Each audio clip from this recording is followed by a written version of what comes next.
What is up? It's your boy Kate Sif Wins back with another video, and this time I'm actually going to be doing my first ever movie review. My first ever review period, but now I know this is primarily a gaming channel, but I will be doing other things, from time to time, whether it be, a movie review or a game review or a TV show review or something else that falls around those parameters. But without further ado, let's get into it. The movie I'm going to be reviewing is none other than The Joker. Now, I will put some timestamps in this video to let you know when I talk about certain things. I know some people get very annoyed to be spoiled from things, so I will let you know when spoilers and non-spoiler section. But my first section I like to do is just to give a little insight on the character.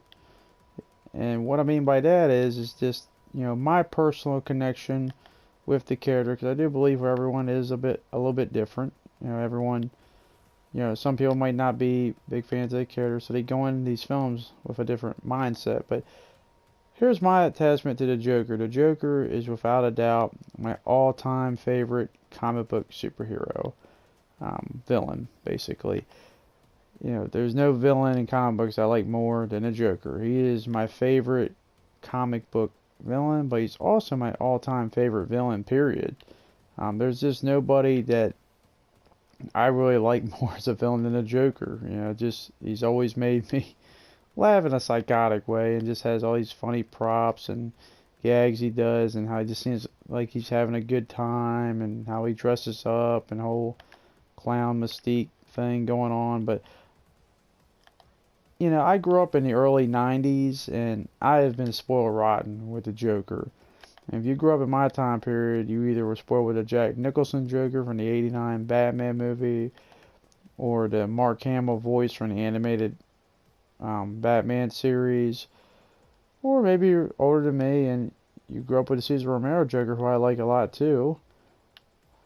Or maybe your first incarnation you encountered was the Heath Ledger Joker, who is just, ever since he came on the screen, I don't think movies have been the same since. He just really changed the whole game for us, and to a lesser degree the Jared Leto Joker, who I don't think had a good showing. But my point being is that we've been spoiled rotten with the Joker. The Joker has just had so many forms and incarnations, and he's been around for 80 years. He's a timeless character.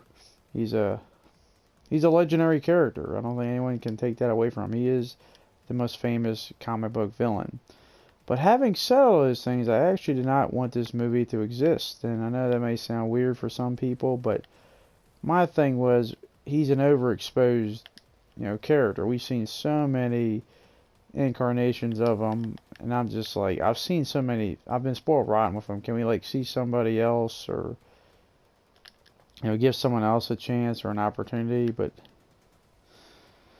without further ado, it is a Joker movie, so I had no choice but to obviously see it and review it. And I'm now going to switch this movie over to the non-spoiler section. This is non-spoilers. I'm not going to spoil anything. I'll let you know when I get to the spoiler section. But without further ado, let's get into it.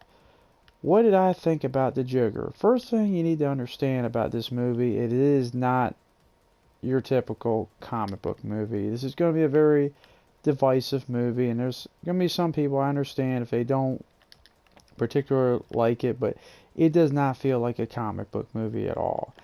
This feels like an ultimate psychological roller coaster, and because of that, I absolutely adore and love it.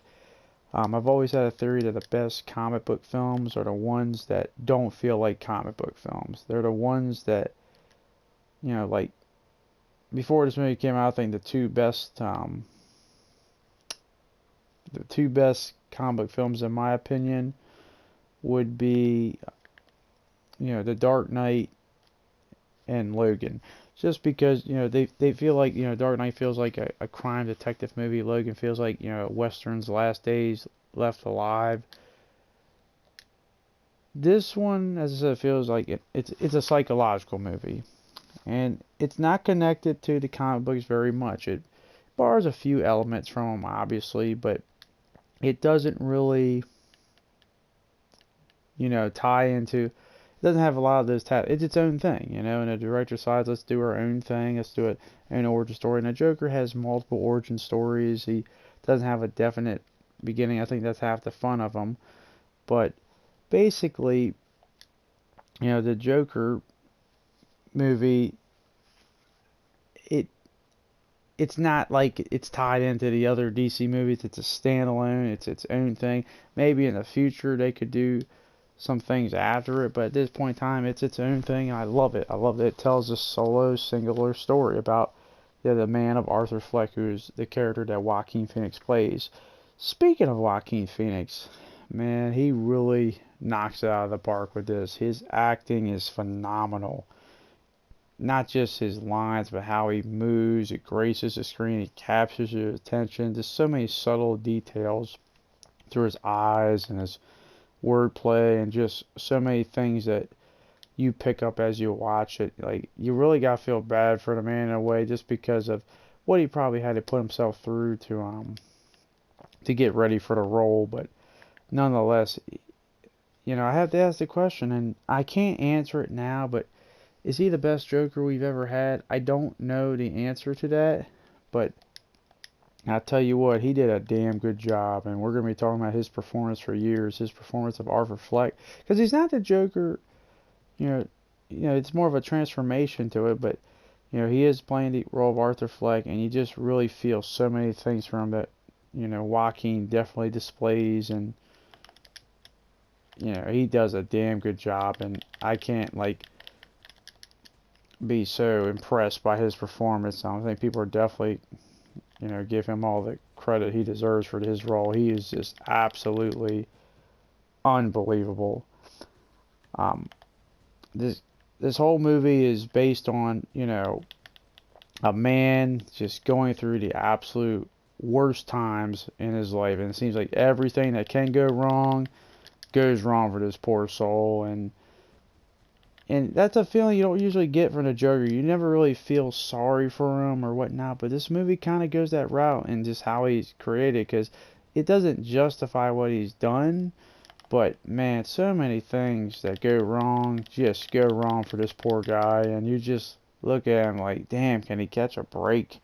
And it's just, this movie makes you feel so many emotions, from disgust, depression, sadness, anger, revenge, happiness, joy, insanity. There's just so many feelings. That's how you can tell you're watching a really good movie, is, when it makes you feel so many things. And you definitely got to give the whole movie watching crew a lot of credit for that. It's a slow movie to start. Like, I can see a lot of people not liking this movie just because it takes a little while to get started.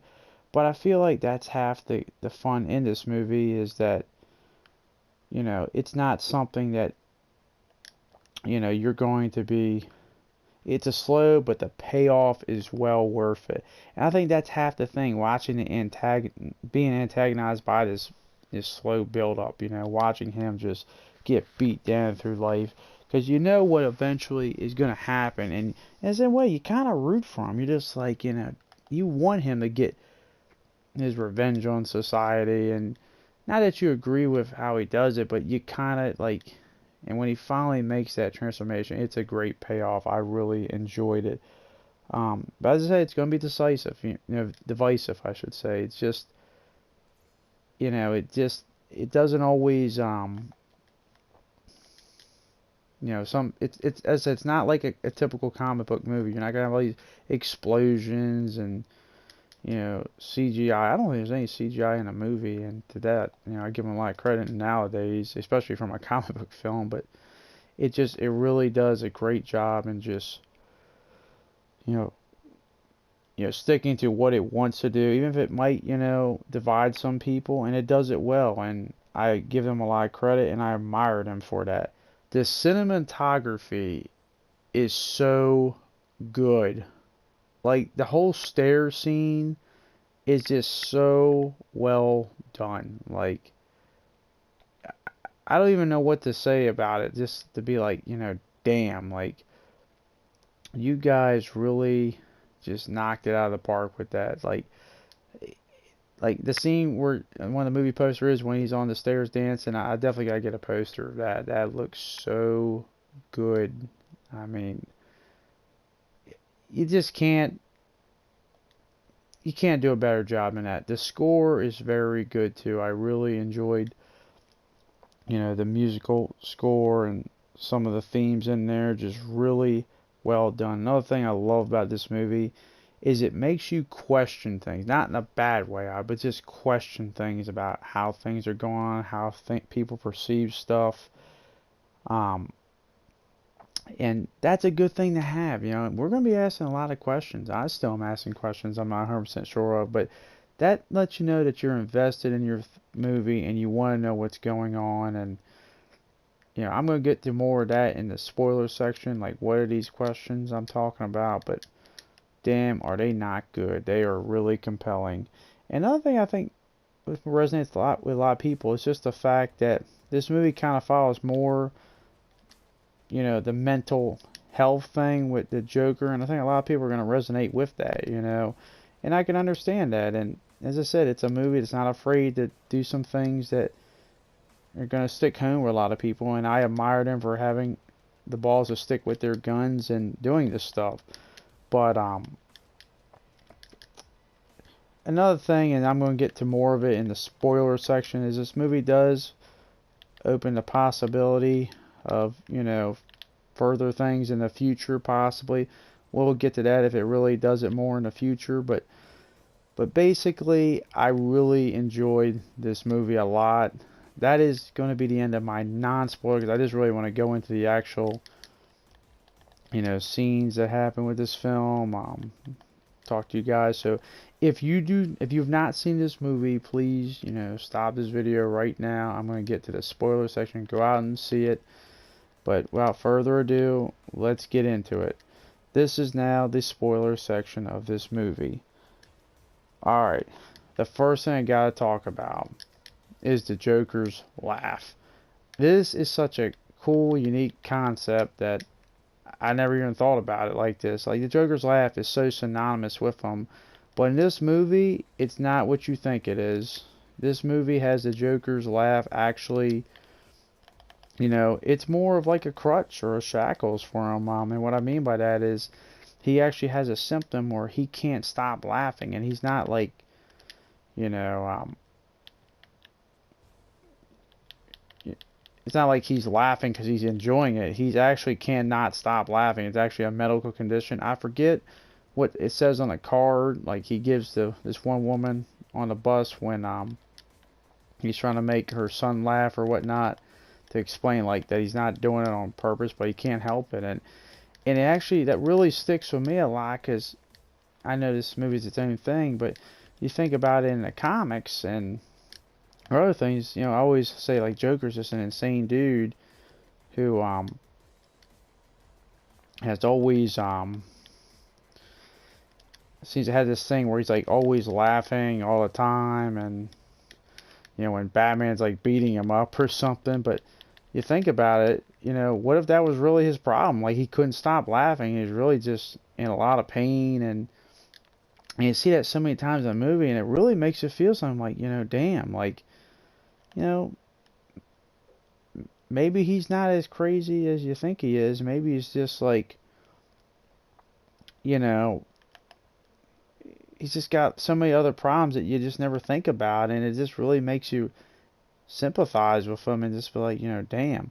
Like, you don't justify what he does in the film, but you at least understand how we got to this point, and you're just like, come on, man, like, someone gotta help him, because he has so many things go wrong. But the laugh thing was really compelling with me. His mom, Arthur Fleck's mom, is a concept I didn't really see coming this, but he takes care of his mother. He lives in an apartment. He's got like a little job. He works as a clown. It's not working out good. He eventually gets fired from that job because one of his friends gave him a gun after he got beat up real early in the movie. to protect himself. And that gun screws him over because he keeps it on him when he was like dancing in a children's hospital to make kids feel better. It actually falls out of his pocket, lands on the floor, and it gets him fired on top of the friend selling him out to the boss, saying that like it was his gun or whatnot. He didn't give it to him. So basically, he's really upset. But he's got that gun. He's trying to take care of his mom, and his mom can't really take care of herself, and you still can see how she's delusional, but she's not what she seems either. She keeps talking about that Thomas Wayne, who is Bruce Wayne's father, and says how he's gonna help her and do all this stuff, and Arthur doesn't understand why she's so infatuated with him, but eventually, she figures out, or he figures out that like, the mom keeps talking about how I guess he reads a letter and how she had like a relationship with Thomas Wayne, and actually that Arthur is actually Thomas Wayne's son, which I thought at first was crazy. But eventually you find out that actually his mom is the crazy one. She's got a mental illness where she's delusional, and that Arthur is actually an adopted person, and that, as a kid he was abused heavily. They said he was tied on a radiator. He was, what else was he? He was, he had a bunch of head trauma. He was just completely beaten and abused as a kid. And it just makes me think, man, like Arthur just, everything that's good that happens to him, it just ends up bad. And speaking of that gun that eventually got him in trouble, got him fired, he still has it on him. He's just like, he still got his clown makeup, and he's just like, it's after he's fired, he's sitting on a train, and these three, like, I guess they were college kids, I can't remember what they said, but like these three, like, young adults are like, that's just one girl trying to, I guess, score a date with her or whatnot. She's not interested, and he keeps laughing at their attempts to, I guess, get her over there. She eventually leaves, and they're just like, what is so funny? But as I said before, his laugh, he's not laughing because he thinks it's funny. He cannot stop laughing, so they start to take his stuff and beat him up. And at this point, he's been beaten up so many times already. He's just getting beat up again and again. And the second you don't even see it get pulled out. The second you hear that gunshot, and I'll say one thing, when you hear the gun go off in this movie, I don't know what it is, but it just sounds so definite, like, damn, bam, like, and it just instantly kills the one dude. Second guy, he shoots him, and the third guy tries to get away. He shoots him in the foot, and he kind of, in a way, stalks him a little bit. Like, he is definitely, he's going to finish the job, and goes right after him and shoots him a few times on the steps, and then runs away from the murder of the three people. And then he does some weird dances in this bathroom. He does a lot of dancing, because as I say, he's trying to be the comedian. It is a part, I guess you could say, he borrowed a little bit from the comics, but, and that's not even a definite origins. It's one of the possibilities, one of the fun parts of the Joker, but, he's trying to be this comedian. It's not working out, and he keeps trying to dance, get on the showbiz, and it's really awkward and weird. It makes you kind of feel a little uncomfortable, but I think that's just the point it nails well. It's like you're not feeling, it's not supposed to feel comforting. It's just kind of a little unsettling, but I really do enjoy that feeling for this movie. So he has a sequence, right, where he has this neighbor that lives in an apartment with him. It's a woman, I believe, played by Zaza Beetz. But basically, he sees her, and she has her daughter, too. She's taking care of a young daughter, and he's kind of attracted to her, and he actually kind of stalks her in a way, but eventually just decides to get the courage to go in her apartment, and they start to, have a romantic relationship, and she kind of goes along with him. And as I said, no one knows that Arthur at this time murdered those people in the subway. He's kind of kept it secret. So they see the paper that like 3 people got murdered or whatnot, and she's kind of like, good, because this movie kind of tries to portray that the rich and the poor are at each other. The rich in Gotham look down on the poor, and the poor are just animals and clowns. And she's kind of like, hey, they deserve it. Good for you. Whoever did that. That guy's a hero more than anyone else in Gotham ever is. And I guess that's what makes Arthur happy, because she does this weird thing where she puts a gun, not an actual gun, but like her hands into a gun on her head, and kind of like agreeing with Arthur in a way. But remember that it comes back later on in my point. But he starts to have a romantic relationship. She just kind of goes along with it, and I thought like when she just went along with it, I thought like it was like too easy, like it happened well too quick. But there's a reason for that, and it's a very compelling point in this film. It makes you wonder. But basically, Arthur, he's losing his job. He's starting to go a little bit insane.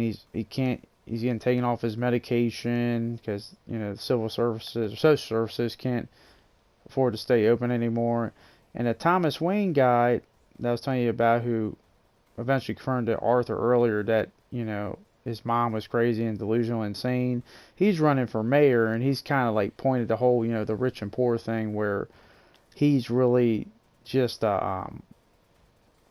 people, the poor people, he wants to help them, but the way they're acting, they're clowns, and that's where a lot of people just kind of hate them from the ground up. The whole upper class and lower class argument, but eventually, I think what really starts to set the film, really makes you question things that, from an ideal, is, as I was saying before about the woman who I believe her name was Sophia, that Zaza Beetz plays, is that after Arthur learns that his mom is crazy, confirms it because the files in one of the psych wards, and after Thomas Wayne told him, and he's already lost everything. Now he realizes his mom really isn't there for him as he thought he was, and everything is not as it seems.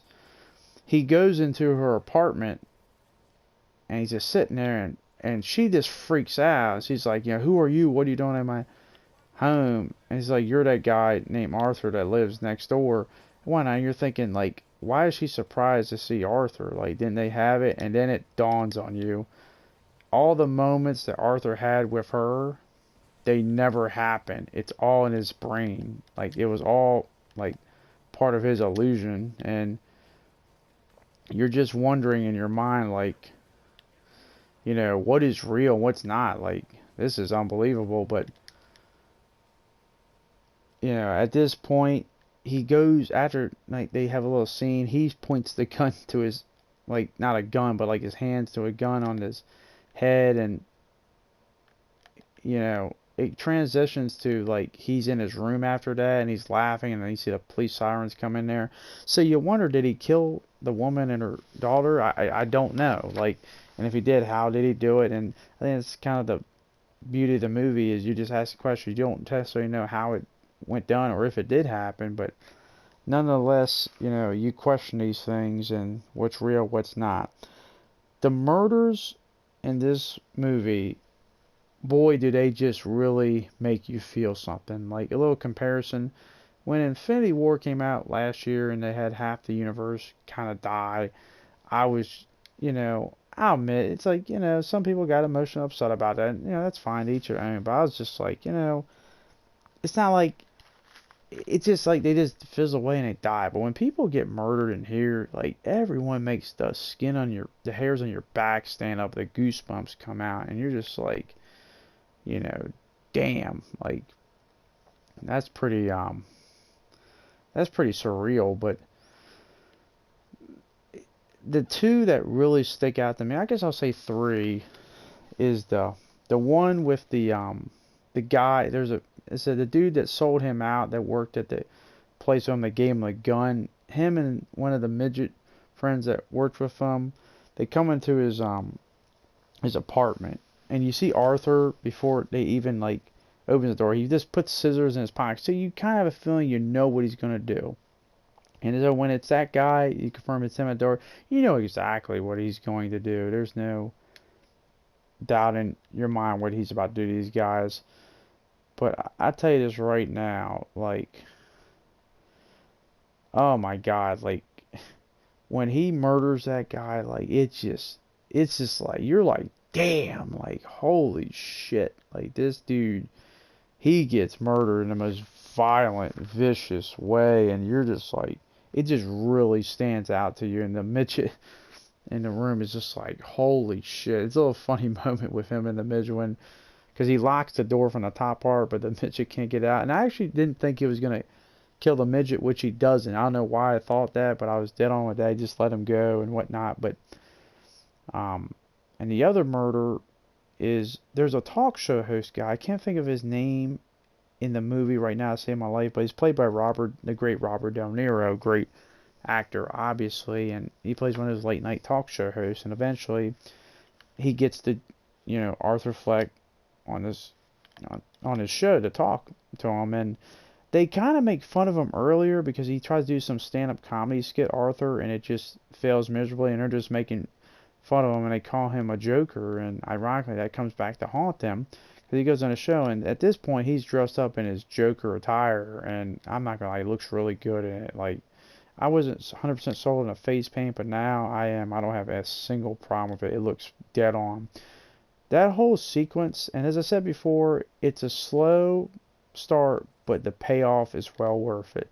The whole sequence with the talk show host is dead on. It's just absolutely fascinating to watch. Like, that whole sequence, because he's got the gun on him, and there's a joke written on his joke book that he brings that you read it earlier, where he's like, I hope my death makes more sense than my life. And sense is, not spelling like common sense, but like cents and pennies. And you kind of get the feeling he was going to kill himself. But I feel like after just talking to him a little bit, he finally just says, you know what, I'm just going to finally go for it and tell the world how I honestly feel. And it's a good moment to watch. He finally lets it all out. He finally stops holding back and just tells on live television, on his recorder, everything that's wrong in this world, why he murdered those people. I like the one line where the Robert De Niro is like, what's the punchline? He's like, there's no punchline. And eventually he just lets it out, and he's like, you think it's funny killing those people? I was like, yes, I do. I did society a favor. And eventually, he says another line that I love this line from this movie. It is such a good line. And before he shoots the Robert De Niro character, he just says, you get what you fucking deserve. Just pulls out the weapon and just absolutely blast him. And that death, it was just like, holy, just damn. Like, oh my God, that was so good. Like, I couldn't even... The payoff was so worth it. It was so good. That was a scene you waited a whole movie to see, and it just sparked the whole thing. And because while this is all going on, a lot of people are inspired by this Joker murderer who didn't know who it was at the time, so they're all dressed up in masks, they're fighting the cops, and after this murder, it just incites a whole riot, and all people in clown masks are all over the place. He gets arrested. They don't show it, but he's in the back of a cop car, and the one cop's like, you know what you did? It's all because of you. And he's just like smiling, I know. And when the ambulance hits the car, causes a wreck, kills the police officers, and he's kind of bloody and battered, but the clowns that dress up as kind of like pull him out, and he doesn't die, but it's kind of like they martyred him in a way where they're inspired by him now. And then they have a scene, which they didn't have to have it, but, I guess they did just to open a door for the possibility, but it showed Thomas Wayne with Martha Wayne and Bruce come out of the movie theater, and they get murdered by one of the guys dressed up as a clown who, I don't know, it's probably just a random dude, but nonetheless, this movie was so good. Like, it just, oh my God. And the last scene was Arthur in one of those, like, psych wards, and he's talking to a lady. He's sitting down, he's got handcuffs on,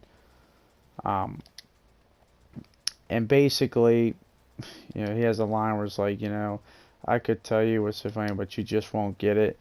And the next moment, he's in an all-white room. He's wearing all white. He's just walking in a hallway, still got the handcuffs on, but every footprint he makes has blood on the bottom of it. It just stands out so well, and he's running around where people are chasing him, and it's just so poetic and good. But this is by far the best movie I've seen this year. It's not even close.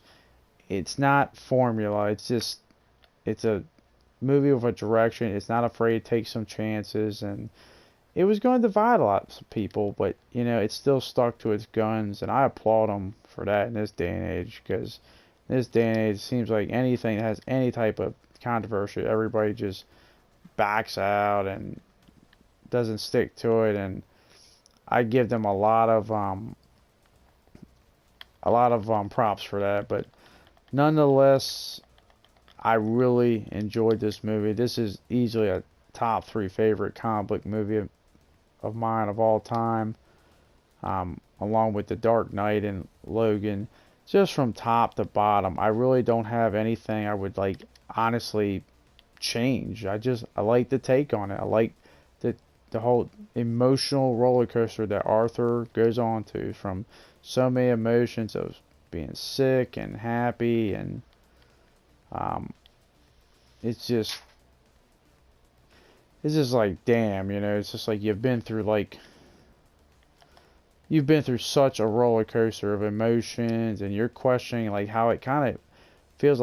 It feels kind of realistic. Like, it doesn't feel like a comic book. It feels like something that you could see possibly happen in the real world, possibly, if given the circumstances, and how so many people let this guy, like, you know, so many people could have helped this dude, but nobody decided to do anything, and it makes you wonder, hey, you know, if we actually had a helping hand, maybe we could prevent things like this. So the irony is, Gotham City itself is responsible for its greatest villain, but then again, Gotham doesn't really have a great track record as it is. But